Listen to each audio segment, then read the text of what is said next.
This guy just came from the East Coast. I think he just landed a few hours ago and came right here. Give it up for Ryan Kilbourne, everybody. Give it up for Ryan. Thank you. Keep it going for me and yourselves. Thanks for supporting live comedy. I know what you guys are thinking. That guy looks racist. It's completely fair. Like if I just look at somebody for a long period of time and don't say words, they're like, what's he thinking? I thought about coming up here and doing a southern accent just so you guys would be like, don't do that.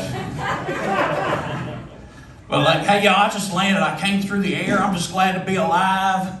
I flew on something called Frontier Air. Have y'all heard of that? Frontier, you know why they call that? It's like the Oregon Trail of like airways. Like you get on the plane, they're like, do you want a seatbelt? That's $19. We're gonna have to ford the river. Are you serious? You want M&Ms? Those are $12. Like, I tell you what, if you vacuum a little bit while you're coming off the plane, then we'll give you a discount. Everything costs money there. It's very interesting. I do have a wife and 3 kids. Yeah, who I abandoned just for like the next 5 days. So I'm very excited about that because I am out and technically it is almost 3 a.m. where I am from. So that's pretty cool. I'm excited about it. But you have to find the simple pleasures when you have 3 kids, 2 dogs, and a wife to support. And for me, it's the bathroom. And I just got something recently that has changed my life. It's called a bidet.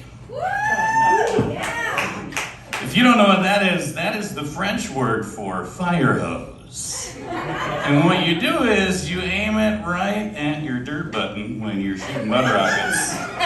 And I'm not gonna say I'm questioning my sexuality, I guess I'm in the right place, but I do look forward to eating food that is terrible for me. I just look at a burrito, I'm like, let's make some bad decisions.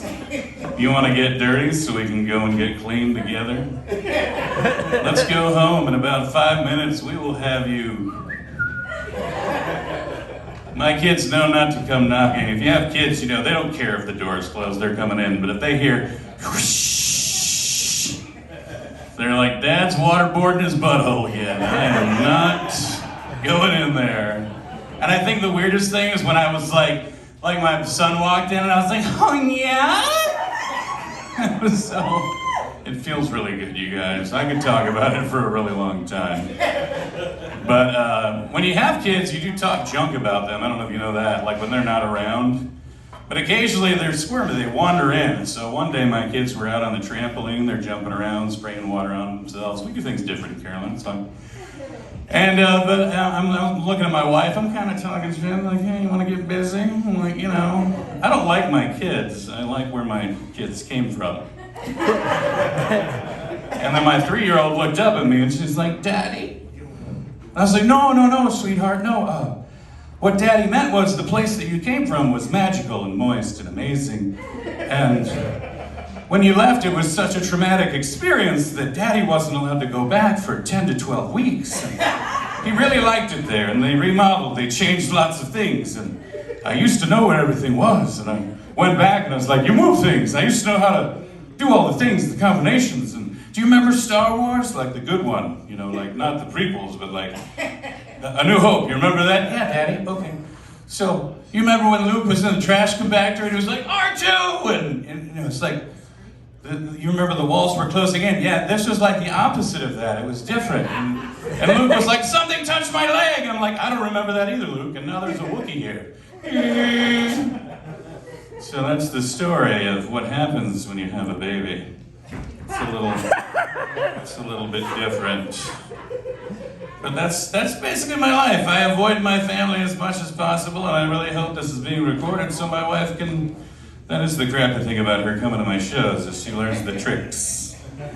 She's like, oh, you're gonna go to work. I'm like, if we're close to running out of anything, I'm like, we need to go to the store. Go to the store. I go to the store because I can get away from my children and listen to whatever I want to and go spend money, and it's amazing. So Anyways, guys, thanks for having me. I appreciate the West Coast hospitality. Have a great evening. Do some voices. Oh, I do a lot of voices too. Sorry, Wolf wanted me to do voices. Do I have a little more time? Do just It's okay. do some voices. All right, so the poison intended for Cusco. Cusco's poison. Hi, I'm Peter Griffin. Hey, you girls look like girls I'd be following around Target, you know? Like, I don't really need dryer sheets, but now I'm going down aisle 4. It's a real thing. How you doing? How old are you guys? How old are you? I mean, about not old enough for me, I think. Yes, I would definitely be awkwardly following you around Target. It's perfect. Do your Gilbert. Who? Gilbert. I don't think that's a good idea at all. That will wreck my voice for the rest of the evening. Thanks, guys. I'm Ryan Kilbourne. Thanks a lot.